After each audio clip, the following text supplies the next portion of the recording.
अब वक्त हो चुका है हमारे खास सेगमेंट बजिंग स्टॉक्स का।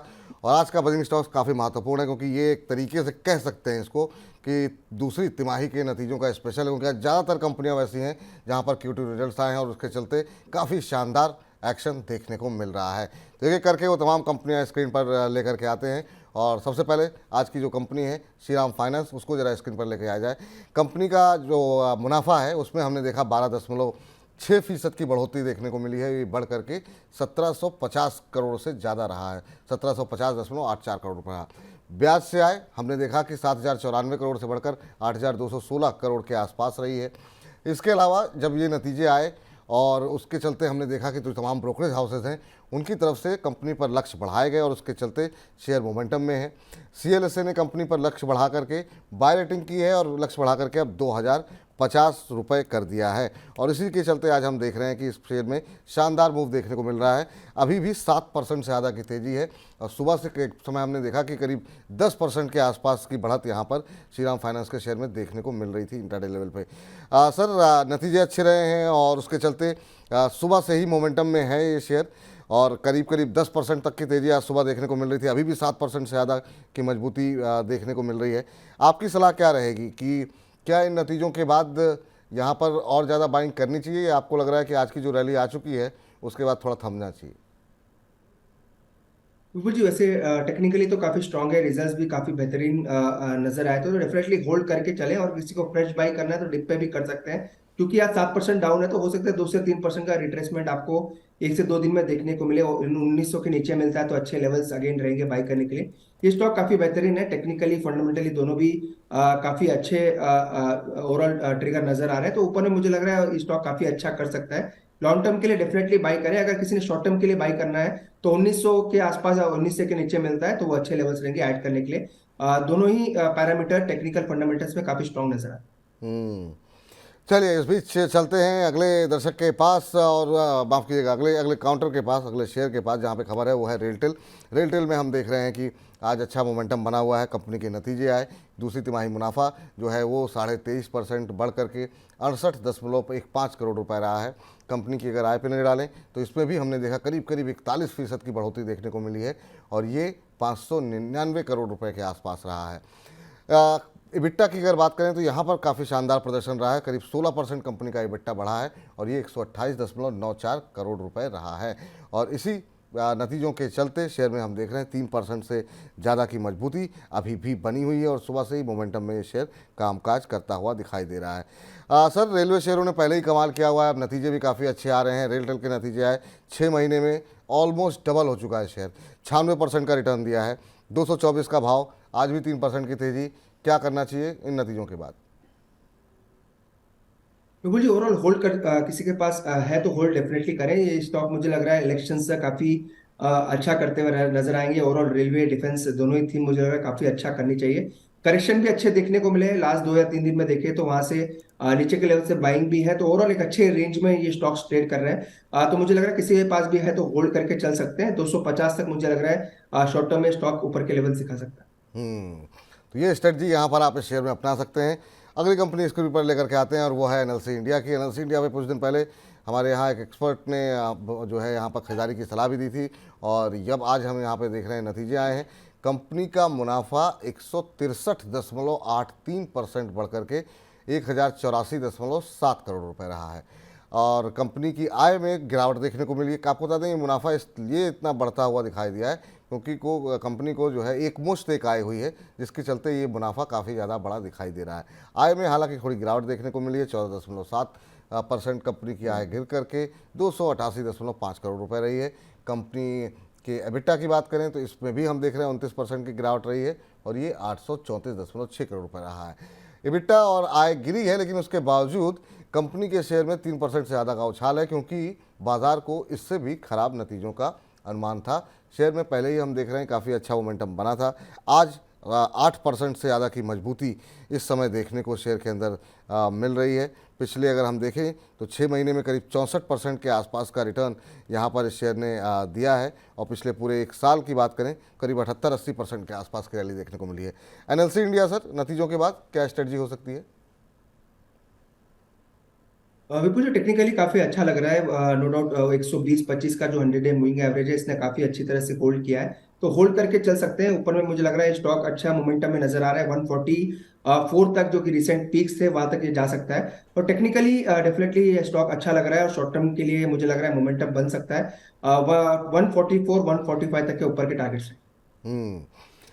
चलिए अगली कंपनी लेकर के आते हैं जहां पर कि जो है मोमेंटम बनता हुआ दिखाई दे रहा है वो है स्वान एनर्जी का, और यहां पर नतीजे नहीं आए हैं। आपको बता दें कि चार्ट्स पर जो है यहां पर एक ब्रेकआउट नज़र आ रहा है, और पिछले कुछ दिनों से जिस तरह की तेज़ी यहां पर देखने को मिली है, शेयर के चार्ट्स पर जो है वो लॉन्ग बुलिश कैंडलस्टिक पैटर्न बनता हुआ दिखाई दे रहा है, और उसके चलते यहाँ पर तमाम टेक्निकल एनालिस्ट की तरफ से यहाँ पर ख़रीदारी की सलाह दी जा रही है, और इसके चलते यहाँ पर मजबूती है। और अभी अगर हम देखें तो 16% ऊपर आज जो है, जब ये खबर लिखी गई थी तब 6-7%, 8% के आसपास की मजबूती देखने को मिल रही थी, और अब आधा दिन भी गुजर चुका है और अब इस शेयर में तेज़ी बढ़ करके 16-16.5% के आसपास की तेज़ी आती हुई दिखाई दे रही है। पिछले एक महीने में जब बाज़ार गिर रहा है, काफ़ी वोलेटिलिटी है, तब इसने 32-33% का रिटर्न दिया है सर। और पिछले 6 महीने की बात करें तो 80% का रिटर्न, और पूरे एक साल की बात करें तो करीब 84% का रिटर्न रहा है। स्वान एनर्जी टेक्निकल चार्ट्स पे ब्रेकआउट, क्या ये ब्रेकआउट कहाँ तक जाता हुआ दिखाई दे रहा है? अब एंट्री करनी चाहिए या रुक करके अब गाड़ी निकल चुकी है? विपुल जी टेक्निकली काफी बड़ा ब्रेकआउट नजर आ रहा है। जैसे कि आपने कहा 16-17% तो आज भी ये स्टॉक चला है। अगर नजरिया लंबा है तो मुझे लग रहा है स्टॉक काफी अच्छा कर सकता है। टेक्निकली मैं बात कर रहा हूँ, जितना मुझे पता है विपुल जी टेक्सटाइल के कारोबार में नो डाउट एनर्जी इसके नाम पे है, पर मुझे लग रहा है जो ज्यादा बड़ा कारोबार इनका टेक्सटाइल्स फैब्रिक्स का है। 20% का कारोबार मेरे ख्याल से एनर्जी का है। नो क्लियरली नहीं बता पाऊंगा, पर जितना इस कंपनी को मैं जानता हूँ इसका ज्यादा कारोबार टेक्सटाइल का होना चाहिए। मुझे ओवरऑल स्टॉक काफी मजबूत नजर आ रहा है। 370-75 का अगर थोड़ा रिट्रेसमेंट मिले तो वहां पे एंट्री भी करके चल सकते हैं। जिस हिसाब से ब्रेकआउट है मुझे लग रहा है 440 तक के लेवल स्टॉक में देखने को मिल सकते 440 तक के लेवल यहाँ पर देखने को मिल सकते हैं। अभी भी ब्रेकआउट की स्थिति बनी हुई है, तो यहाँ पर आप जो लोग भी टेक्निकली चीज़ों को ट्रेड करते हैं उस पर आप नज़र बना सकते हैं। इस बीच अगली कंपनी चूँकि टेक्सटाइल का जिक्र आया तो कुछ और टेक्सटाइल पर बातचीत कर लेते हैं, और बात कर लेते हैं वेल्सपन इंडिया की। वेल्सपन इंडिया दूसरी तिमाही का जो कंपनी का जो मुनाफा है वो 8.33 करोड़ से 2305.8% बढ़ करके 200 करोड़ पहुंच गया है। तो शानदार नतीजे वेल्सपन इंडिया के, मतलब अनएक्सपेक्टेड रिजल्ट देखने को मिले हैं। अगर पिछले क्वार्टर से तुलना करें तो भी मुनाफे में करीब 23-24% के आसपास की बढ़ोतरी, 23.25% के आसपास की बढ़ोतरी देखने को मिली है। आय में हालांकि 18-19% के आसपास की बढ़ोतरी रही है, और ये 2509 करोड़ रुपए की रही है। और आपको बता दें ये जो आय है वो अब तक की कंपनी ने सबसे, अब तक की इतिहास में कंपनी की ये सबसे अधिक आय है। तो ये जो शानदार नतीजे जो है जारी किए हैं कंपनी ने, उसके बाद से निवेशकों में इस शेयर में खरीदारी करने की होड़ देखने को मिल रही है, और उसकी वजह से आज ये शेयर काफ़ी मजबूत है। वेल्सपन लिविंग के नाम से अब है ये शेयर, और ये हम देख रहे हैं करीब 8% के आसपास की बढ़ोतरी यहाँ पर देखने को मिल रही है, 7.25% की। 142 का स्तर देखने को मिल रहा है। सर आप कैसे देख रहे हैं? एक महीने के अंदर करीब 15% से ज़्यादा का रिटर्न यहाँ पर आता हुआ दिखाई दिया है। पिछले 6 महीने में 63% और एक साल में करीब 80% से ज़्यादा का रिटर्न। अभी भी तेज़ी की संभावनाएं हैं क्या? विपुल जी वेल्सपन इंडस्ट्रीज जो वेल्सपन लिविंग के नाम से है, ये भी एक टेक्सटाइल कंपनी है। अगेन इसी के रिजल्ट्स के बाद काफी दूसरे टेक्सटाइल कंपनीज में भी बड़ा मोमेंटम देखने को मिला। इवन जो इंडो काउंट आईसीआईएल जो है उसमें भी एक बड़ा ब्रेकआउट देखने को मिल रहा है। तो ये स्टॉक भी मुझे लग रहा है काफी अच्छा कर सकता है। 152-157 तक के लेवल्स देखने को मिल सकते हैं। जितना मुझे पता है जो एफटीए जो एग्रीमेंट होना है यूके के साथ, उससे टेक्सटाइल कंपनीज को थोड़ा फायदा होगा। आई डोंट नो कितना इसको फायदा होगा, पर वेल्सपन लिविंग को भी फायदा हो सकता है। तो 155 तक मुझे लग रहा है स्टॉक ऊपर में जा सकता है। तो ये जो है लक्ष्य यहाँ पर निकल करके आता हुआ। तो ये तमाम और जरा अगली कंपनी लेकर के आइए कैनरा बैंक। जी हाँ, बैंकों में आज अच्छा मोमेंटम है, जैसा कि हमने आपको कार्यक्रम के शुरू में ही बताया कि किस तरह की तेज़ी यहाँ पर देखने को मिल रही है, और अच्छे नतीजों की वजह से तेज़ी है। Q2 मुनाफा जो है 43% बढ़ करके 3606 करोड़ रुपए रहा। अब यही जो रैली पहले देखने को मिली थी और उसके बाद नतीजे खराब आते तो शायद सारी रैली काफूर हो जाती और वापस वो शेयर वहीं पे आते, लेकिन जो बैंकों के अब नतीजे आ रहे हैं वो दिखा रहे हैं कि जैसे एनपीए घट रहा है, एनआईआई बढ़ रहा है, 19% बढ़ा कंपनी के दूसरी तिमाही का कि एनआईआई, ये 8,903 करोड़ रुपए रही है बढ़ करके। एनपीए दिखाई दे रहा है, ग्रॉस एनपीए कंपनी का जो है वो 6.37 से घट करके अब 4.76% पर पहुंच चुका है। तो ये वो तमाम पॉजिटिव चीज़ें हैं, कासा डिपॉजिट बढ़ रहे हैं, जिसकी वजह से जो है हम देख रहे हैं कि बैंकों के अंदर फिर से भरोसा लौटता हुआ आज कम से कम आज के दिन देखने को मिल रहा है। कंपनी के कुल जमा में भी करीब 8.25% के आसपास की बढ़ोतरी रही है और ये करीब करीब 12.25 लाख करोड़ रुपए के आसपास रहा है। सर फिर से जो है एक बार जानना चाहेंगे बैंकों पे इस समय क्या व्यू है, आपके पसंदीदा बैंक कौन सा है? और बहुत सारे बैंकों पे सवाल है अभी भी। सोमाकर दत्ता जी पूछ रहे हैं सेंट्रल बैंक में क्या करें, कुछ बोलिए आप, 48 रुपये में खरीदारी की है। तो ओवरऑल बैंकों के जो नतीजे आ रहे हैं, अभी थोड़ी देर पहले आपने साउथ इंडियन बैंक का जिक्र किया कि वहाँ नतीजे अच्छे आए थे, महाराष्ट्र बैंक का आपने जिक्र नाम लिया, कैनरा बैंक पे आपकी टिप्पणी, और अगर आप टिप्पणी दे सकें सेंट्रल बैंक को लेकर के। कैनरा बैंक हम देख रहे हैं कि अभी भी 6.5% ऊपर बना हुआ, 383 का स्तर। विपुल जी, ये पहला स्टॉक है ओवरऑल पीएसयू बैंक में जिसने आज अपना 52 वीक हाई वापस बनाया है। तो ऐसे मार्केट में कोई स्टॉक अगर 52 वीक हाई बना रहा है, 387 का आज का हाई है, तो वो क्लियरली बताता है कि रिजल्ट्स कितने स्ट्रांग थे। रिजल्ट्स डेफिनेटली इसके भी स्ट्रांग थे, पीएनबी के भी काफी अच्छे रिजल्ट्स देखने को मिले। मैक्सिमम सभी बैंक्स के अच्छे रिजल्ट्स आए हैं। अगर प्राइवेट बैंक्स में देखें तो एक्सिस बैंक का रिजल्ट्स काफी स्ट्रांग था, उसके निम्स में कोई ज्यादा कॉन्ट्रैक्शन देखने को नहीं मिला। तो सभी बैंक्स के रिजल्ट्स काफी अच्छे हैं। तो ये स्टॉक मुझे लग रहा है आउट परफॉर्मर रहेगा जब भी पीएसयू बैंक्स में मोमेंटम आएगा। एसबीआई से ज्यादा मुझे लग रहा है कैनरा बैंक में बड़ा मोमेंटम देखने को मिल सकता है। तो अगर किसी के पास है तो डेफिनेटली होल्ड करके चल सकते हैं। सेंट्रल बैंक की जहां तक बात है, ये स्टॉक एक साइडवेज मोमेंटम में है, नो डाउट टेक्निकली अभी भी स्ट्रांग है। तो ये स्टॉक पे भी मुझे लग रहा है मोमेंटम आ सकता है। अगेन रिजल्ट्स काफी इंपॉर्टेंट रहेंगे। एग्जैक्टली मुझे नहीं पता रिजल्ट्स आए या नहीं है, पर मुझे लग रहा है टेक्निकली काफी अच्छा लग रहा है और 50 तक के लेवल्स ऊपर में वापस ये स्टॉक भी दिखा सकता है। तो होल्ड करने की सलाह रहेगी। अगर ओवरऑल छोटे पीएसयूज में देखें तो बैंक ऑफ महाराष्ट्र मुझे लग रहा है वहां पे एक बड़ा आउट परफॉर्मेंस आने वाले दिनों में देखने को मिल सकता है।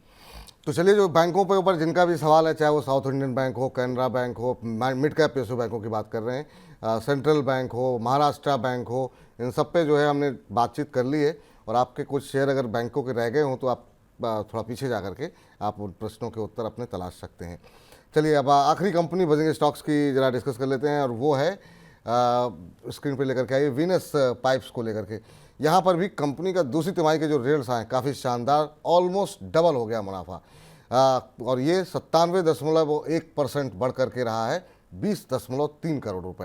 कंपनी की आय पे नजर डालते हैं और पहले उससे एबिटा देख लेते हैं। एबिटा जो है वो डबल से भी ज़्यादा है, जी हाँ, 124.5% बढ़ करके 34.8 करोड़ रुपए हो गया है। तो ऐसे नतीजे रहेंगे तो शेयर में तो मजबूती आनी लाजमी है। आय में भी हम देख रहे हैं 51.5% की बढ़ोतरी देखने को मिली है और ये 191.4 करोड़ रुपए रही है। विनस के अगर शेयर पर नहीं डालें तो यहाँ पर भी हम देख रहे हैं 8% की तेज़ी है। तो ये देखिए आप, दूसरी तिमाही के नतीजे जो है वो खासतौर से बहुत सारी मिड कैप कंपनियों में, बैंकों में कमाल करते हुए दिखाई दे रहे हैं। 8% 9% की रैली एक दिन में दिखाई दे रही है। सर 1399 करीब 1400 के आसपास का level Venus pipes and tubes में देखने को मिल रहा है। शानदार नतीजे रहे हैं। अभी क्या करना चाहिए? क्या अभी भी एंट्री यहाँ पर ली जा सकती है क्या, इस रैली के बावजूद भी? विपुल जी, डेफिनेटली लेके चल सकते हैं। ये स्टॉक के रिजल्ट्स काफी अच्छा आया और ओवरऑल वीकनेस भी ज्यादा देखने को नहीं मिली है। ओवरऑल स्टॉक में देखें तो लास्ट 2-3 हफ्ते से अच्छा आउट परफॉर्मेंस ही नजर आ रहा है। तो एंट्री के लिए थोड़ा अगर 20-30 रुपए नीचे मिलता है तो अच्छे लेवल्स होंगे, क्योंकि 8% ऊपर है। तो मुझे लग रहा है ऊपर में 1500-1520 तक ये स्टॉक शॉर्ट टर्म में भी जा सकता है। तो डेफिनेटली किसी के पास है तो होल्ड करें। फ्रेश एंट्री करना है तो 20-30 रुपए अगर नीचे मिलता है स्टॉक तो शॉर्ट टर्म ट्रेडिंग के लिए बाय करके चल सकते हैं। शॉर्ट टर्म ट्रेडिंग के लिए बाय करके चल सकते हैं, ये सलाह निकल करके आते हुए। तो ये वो शेयर थे जिनमें कि आज बाजार की तेज़ी में ज़बरदस्त एक्शन देखने को मिल रहा है, और कोई 8%, कोई 9%, कोई 20%, 18%, इस तरह की रैली यहाँ पर 16% की देखने को मिल रही है।